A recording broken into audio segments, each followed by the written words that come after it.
किसानों के लेकर जो फैसला आया है उसमें कितनी खुशी हैं और किस तरह देख रहे हैं आप? किसानों के लिए सही मायनों में क्रांतिकारी बिल है और ये क्रांतिकारी बिल नरेंद्र मोदी जी जैसे ही ज़मीन से जुड़े हुए व्यक्ति जो किसानों की समस्या को जानते हैं, जो गरीब मजदूरों की समस्या को जानते हैं, वो ही लोग इसका हल कर सकते हैं। एयर कंडीशन में बैठने वाले लोग नहीं कर सकते। जो लोग आज किसान को गुमराह कर रहे हैं, जो लोग किसानों के फेवर में दिखाना चाहते हैं अपने आप को, घड़ियाली आंसू बहा करके, वो लोग एयर कंडीशन में बैठ के बात कर रहे हैं। वो लोग ज़मीन में फील्ड में जाकर के किसानी करें, तब उनको पता चल जाएगा किसान का सुख और दुख क्या है।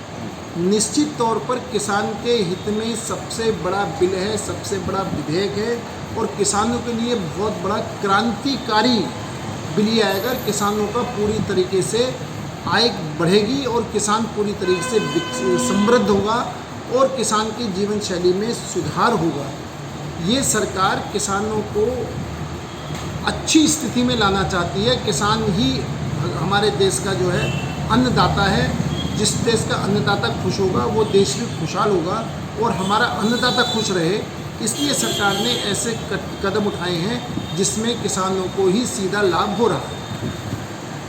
कांग्रेस किसानों को भड़का रही है कि मोदी सरकार उनकी ज़मीनें ले लेंगी और संजय सिंह को कहना है कि काला दिन है, उसके लिए और क्या कहें? ये संजय सिंह को कहना है काला दिन है। संजय सिंह तो झूठों की सरकार है का एक हिस्सा है।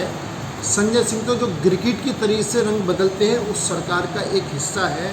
भले गिरगिट भी केजरीवाल के सामने अपने आप को कहता है कि मैं केजरीवाल तो मुझसे भी ज़्यादा रंग बदलता है। गिरगिट जैसी बड़ा गिरगिट है। जो सरकार झूठ के सहारे पर चुन करके आती है, जो सरकार जनता को गुमराह करके चुन करके आती है, जो सरकार जनता के हित के कोई काम नहीं करती, आज वो सरकार जनता के किसानों के हित के काम को कैसे सह सकती है? इन्हों का काम तो सिर्फ और सिर्फ गाली देना, विरोध करना और सत्ता में आना, फिर उन्हीं से चिपक जाना। मैं उदाहरण के तौर पे कहता हूँ कि दिल्ली के अंदर केजरीवाल सरकार कांग्रेस का विरोध करके सत्ता में आई थी, कांग्रेस को गाली दे करके सत्ता में आई थी, शीला दीक्षित को जेल में भेजने का आश्वासन देकर सत्ता में आई थी। लेकिन उसके विधायक जब कम पड़ गए तो उसी कांग्रेस से समर्थन लेकर के सरकार बना ली और जो शीला दीक्षित को जेल में भेजना था वो भूल गई। ये जो सरकार है, संजय सिंह विशेष करके जिन लोगों को इन्होंने गालियाँ दी, जिन लोगों को इन्होंने चोर बताया, जिन लोगों को इन्होंने भ्रष्टाचारी बताया, जिन लोगों को इन्होंने देश को लूटने वाला बताया, जिन लोगों ने वीआईपी कल्चर को अपनाने वाला बताया, जिन लोगों ने देश के लिए इनको दुश्मन बताया, उन लोगों के साथ मिलकर के ही संजय सिंह आज विरोध कर रहे हैं। मैं तो यही नहीं समझ पा रहा कि जिसकी कथनी और करनी में ज़मीन आसमान अंतर है, उसका किस बात पर विश्वास करा जाए। सिर्फ जनता को गुमराह करने के लिए तरह तरह के हथकंडे अपनाना, मदारीपना करना, तो इसलिए मैं संजय सिंह की बातों को गंभीरता से नहीं लेता। किसान अब इतना खुश हैं कि अपनी कोई भी सामान और जो भी फसल है जो आसानी से कहीं भी बेच सकते हैं, उसके लिए क्या कहते हैं? नहीं, निश्चित तौर पर आज किसान जो है अपनी फसल उगा करके हिंदुस्तान के किसी भी कोने में जा कर के अपनी फसल को अपने हिसाब से बेच सकता है और उसका पूरा पैसा वो अपने पास रख सकता है।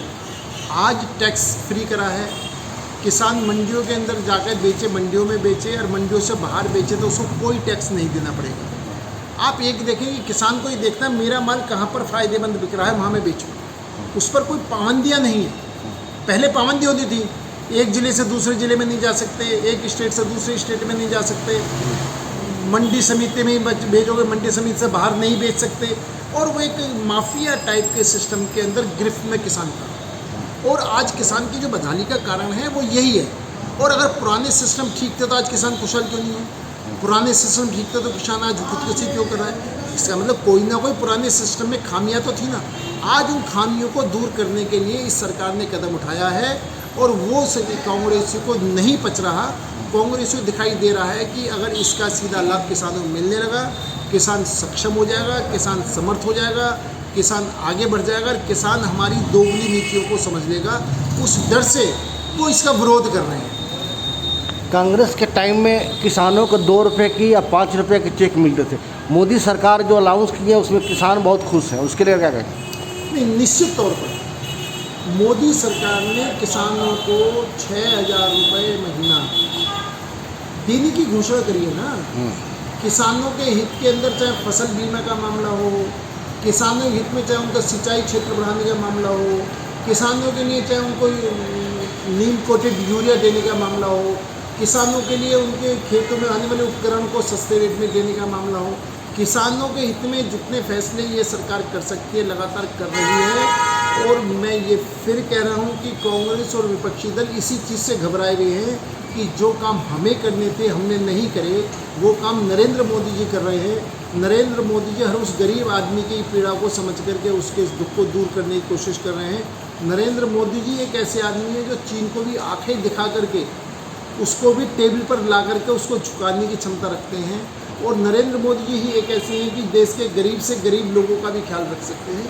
ऐसे नेता के सामने निश्चित तौर पर उनकी अपनी राजनीतिक दुकान बंद होती दिखाई दे रही है। और जब राजनीतिक दुकान बंद होती दिखाई दे रही है तो गुमराह कर रहे हैं लोगों को, गुमराह कर रहे हैं हमारे किसान भाइयों को, और गुमराह करके अपनी राजनीतिक रोटियां सेकना चाहते हैं। मैं कांग्रेस भाइयों से और विपक्षी दलों से बड़ा स्पष्ट तौर से अपील करता हूं कि इस बिल के अंदर कहीं भी कोई कमी हो, ओपन डिबेट करें, कहीं भी डिबेट करें, किसी भी जगह डिबेट करें, गांव में करें, पंचायत में करें, खेत में करें, खलिहान में करें, जंतर मंतर पर करें, दिल्ली में करें, पटना में करें, मुंबई में करें, कहीं करें।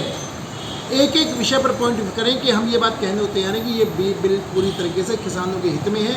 एक भी कमी निकाल करके दिखाएं जिससे ये सिद्ध होता हो कि ये गलत है। लेकिन झूठा प्रचार करना, झूठ बोलना, झूठी पब्लिसिटी करना, किसानों को बहकाना, ये छोड़ दें, नहीं तो कुछ समय बाद किसान इनको पूरी तरीके से छोड़ देंगे।